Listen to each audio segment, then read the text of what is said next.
Well, hello mga ka-PH Lost Trip muna tayo ha. Habang gumagawa ako ng mga panibagong video, huwag kalimutang mag-like and subscribe sa aking YouTube channel, PH Banatan TV.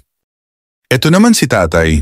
May balak tumakbo ng presidente, pero parang nasa kanto lang may pakanta-kanta pa. I need you in my life.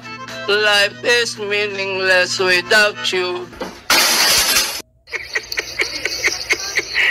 Si Lola talaga, daig niya pa si Kristo. Pakinggan nyo. I am the chosen one of God. Kapag namatay ako, dinidiktar ako na. Babalik ang kaluluwa ko. Parurusahan ko na kayo. Magandang gabi po sa inyong lahat. Good evening po. Hello po.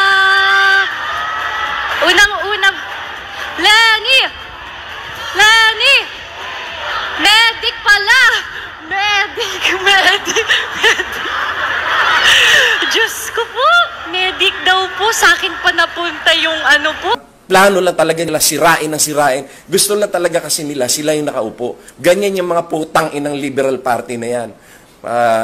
Magmula pa nung panahon ni Ninoy Aquino, Kinikore, yung mga putang inang mga hindot ng mga putang inang mga Aquino na yan, yan ang nagpasira ng ating bansa. No? Sila yung sumira ng pag-unlad ng ating bansa.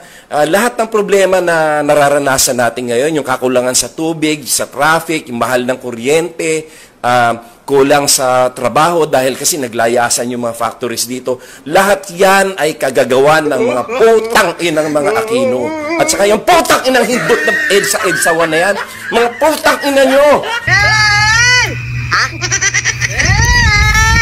Nagtitrip ka ba? Joins parang mafia. Tang ina nila.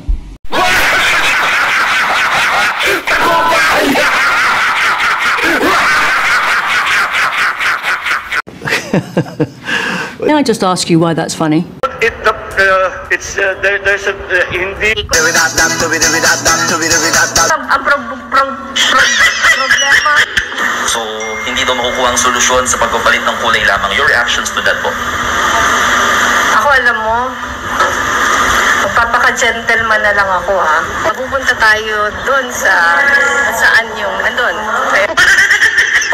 Ito naman yung bridge na malapit sa kanyang apartment. So talagang malapit lang. Maraming salamat po sa inyong panunood mga ka-PH. Marami pa po tayong mga panibagong videos na inyong mapanood. Paki-follow at paki-subscribe na lang po sa aking munting channel.